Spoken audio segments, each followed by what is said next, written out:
खरीद लाया है ईमान बेचकर। इसमें कुछ उर्दू के भी शब्द आएंगे लेकिन इसको हिंदी में मान के ही आपको समझना। रोटी खरीद लाया है। जब मैं डिप्टी कलेक्टर बना तो हमारी दादी पढ़ी लिखी नहीं थी, तो पूछी बेटा तुम कुछ बन गए हो, बड़ा घर में खुशी उसी मना रहे सब लोग, क्योंकि हाँ कलेक्टर हो गया हूँ, डिप्टी कलेक्टर हो गया हूँ, डिप्टी साहब हो गया हूँ, क्योंकि वो डिप्टी साहब जानती थी। तो क्या बेटा डिप्टी कलेक्टर हो गए तो क्या काम होगा? हम कहे कलेक्टर का मतलब होता है पैसा वसूल करना लोगों से। क्या अच्छा पैसा वसूलोगे? तो हम कहे हाँ। तो कहे तो ले आओगे घर में, क्या लाओगे मेरे लिए? तो हमने कहा स्कूटर ले आऊँगा आपके लिए। तो 2-3 दिन बाद एक दिन फिर मुझे दादी बुलाई, कही बेटा स्कूटर तो ठीक है, ये खाया जाता है पहना जाता है।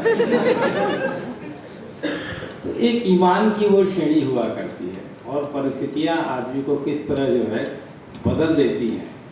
जैसे हम भी पीएचडी करने आते हैं तो बहुत कुछ सोच समझ के आते हैं, फिर बाद में प्लेजरिज्म में फंस जाते हैं, करने की जरूरत क्या है, कॉपी पेस्ट कर दो देखा जाएगा।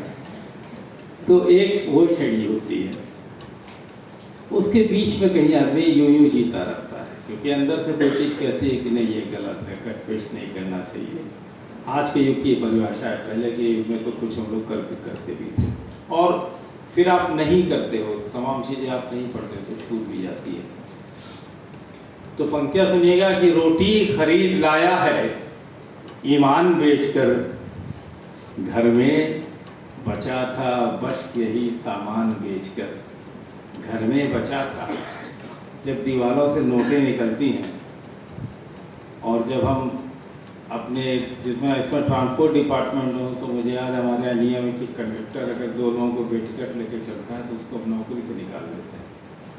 और दूसरी तरफ हमारे बड़े लोग जो उनके दीवार खन दीजिए, ज़मीन खन दीजिए, तो कितनी नोटें हैं कुछ पता ही नहीं है। ये दुनिया का एक डबल स्टैंडर्ड है। रोटी खरीद लाया है ईमान बेचकर, घर में बचा है बस यही सामान बेचकर। और गुमटी उठा के ले गई है नगर पालिका। गुमटी समझते हैं? हाँ, जो जिसमें गरीब लोग अपना पान बेचते रहते हैं। तो हम लोग पहले बहुत तोड़ फोड़ किया करते थे। एसडीएम था तो बड़ा शाम को आके अपना रौब छाटते थे कि आज इतनी दीवारें तोड़ दे, इतने घर गिरा दिए। उसके पीछे की पंक्तियाँ सुनिए कि गुमटी उठा के ले गई है नगर पालिका, आया था शहर गांव की दुकान बेचकर। आया था शहर गांव की दुकान बेचकर, आया था शहर गांव की दुकान बेचकर। और छोटू की पढ़ाई को, अम्मा की दवाई को। ये याद होगा आपको, बॉम्बे में सारे बियर बार्स बंद कर दिए गए, लड़कियों का नृत्य बंद कर दिया गया। वो लड़कियां कहाँ गई किसी ने नहीं खोजा होगा। वो लड़कियां आजकल दुबई के बाहरों में पाई जाती हैं और ठाकुर साहब की शादी में पाई जाती हैं। छोटू की पढ़ाई को, अम्मा की दवाई को, नाचे है तवायफ कई अरमान बेचकर। नाचे है तवायफ कई अरमान बेचकर, नाचे है तवायफ कई अरमान बेचकर। और ये पंक्तियाँ देखिएगा कि अखबार खरीदो सभी रद्दी में बिकेगा। अखबार खरीदो सभी रद्दी में बिकेगा, धंधे में उतरे लोग कलमदान बेचकर।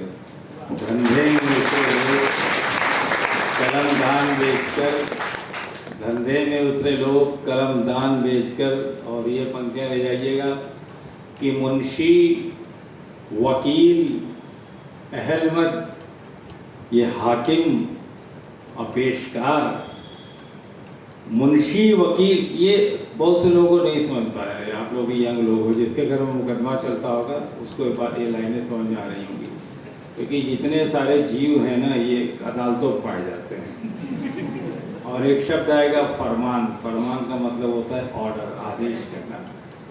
तो पंक्तियाँ सुनिएगा कि मुंशी वकील अहलमद, हाकिम और पेशकार हिस्सा बटेगा सब में फरमान बेचकर, हिस्सा बटेगा सब में, हिस्सा बटेगा सब में फरमान बेचकर। और अब्दुल्ला बुखारी हों, ये ठाकरे हों, तो गड़िया। ये वाली लाइन सुन के आप इसको सदन की कार्रवाई से हटा दीजिएगा कि अब्दुल्ला बुखारी हो, ये ठाकरे हो, तो गड़िया करते हो सियासत खुदा भगवान बेचकर, करते हो सियासत खुदा भगवान बेचकर। और ये बहुत प्यारा सा शेर है कि चिट्ठी तो लिख दिया है, पता क्या लिखे बिटिया, चिट्ठी तो लिख दिया है, पता क्या लिखे बिटिया, बाबुल ने शादी कर दिया मकान बेचकर, बाबुल ने शादी कर दिया मकान बेचकर, घर में बचा था बस यही सामान बेचकर, रोटी खरीद लाया है ईमान बेचकर। आप सभी को बहुत बधाई।